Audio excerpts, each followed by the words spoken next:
2 फरवरी 2026 ये वो तारीख है जिसने भारत अमेरिका के रिश्तों में और पूरे देश में एक नई बहस छेड़ दी है।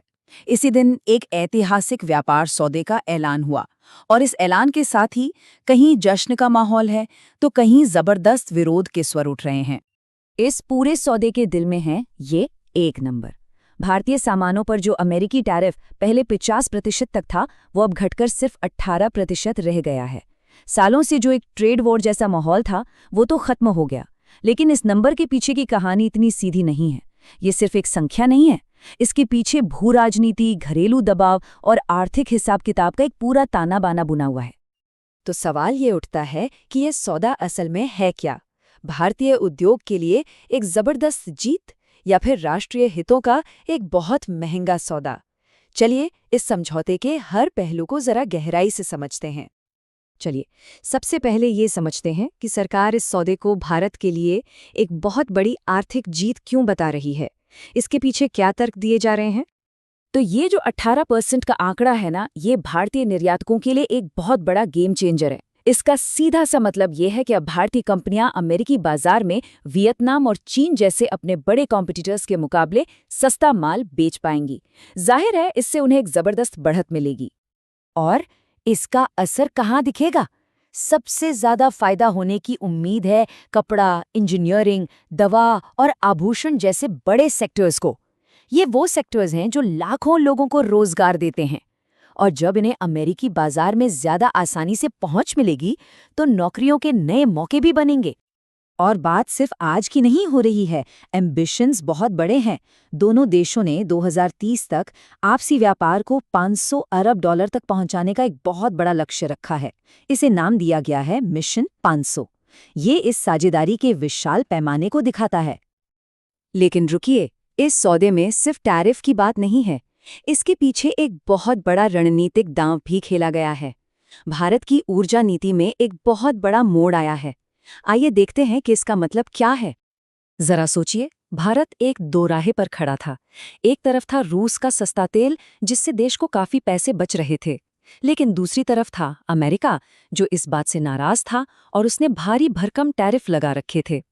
तो चुनाव करना था आर्थिक बचत और व्यापारिक शांति के बीच। तो सरकार ने एक हिसाब किताब लगाया। कुछ लोग इसे ट्रेड वॉर मैथ कह रहे हैं। हाँ, ये सच है कि अमेरिकी तेल खरीदने से ऊर्जा की लागत तो बढ़ेगी, लेकिन टैरिफ में जो अरबों डॉलर की बचत होगी ना, वो इस बढ़ी हुई लागत से कहीं ज्यादा है। इस गणित के हिसाब से भारत को हर साल कुल मिलाकर एक बड़ा आर्थिक फायदा होने की उम्मीद है। लेकिन जैसा कि होता है, हर कहानी के दो पहलू होते हैं। देश में एक बड़ा तबका और खासकर विपक्षी दल इस सौदे से बिल्कुल खुश नहीं है। उनका कहना है कि ये एक तरफा है और भारत के हितों को नुकसान पहुंचाएगा। विपक्ष का सबसे बड़ा और सबसे अहम तर्क ये है कि ये सौदा बराबरी का सौदा नहीं है। उनका आरोप है कि भारत तो अमेरिकी सामानों पर अपने टैरिफ लगभग जीरो करने को तैयार हो गया है, जबकि अमेरिका ने भारतीय सामानों पर टैरिफ सिर्फ कम किए हैं, खत्म नहीं किए। और इसी वजह से संसद में जबरदस्त हंगामा मचा हुआ है। आलोचकों की मांग है कि सरकार पारदर्शिता बरते, समझौते के सारे कागजात सामने रखे जाएं और इस पर खुली बहस हो। डर ये भी जताया जा रहा है कि अमेरिका पर इतनी ज्यादा निर्भरता से कहीं भारत अपनी स्वतंत्र विदेशी नीति और फैसले लेने की आज़ादी न खो दे।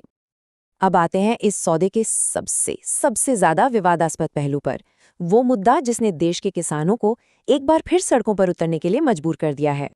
ये सिर्फ एक बयान नहीं है, ये देश के उन लाखों किसानों की आवाज है, उनका डर है, जिन्हें अपनी रोजी रोटी और अपने भविष्य की चिंता सता रही है।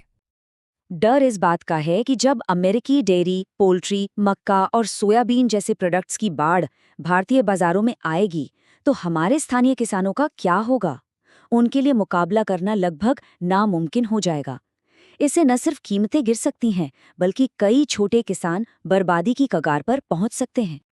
वहीं दूसरी तरफ सरकार लगातार ये भरोसा दिला रही है कि घबराने की कोई बात नहीं है।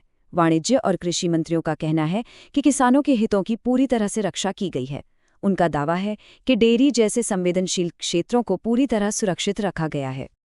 तो आखिर में हम कहाँ पहुंचते हैं?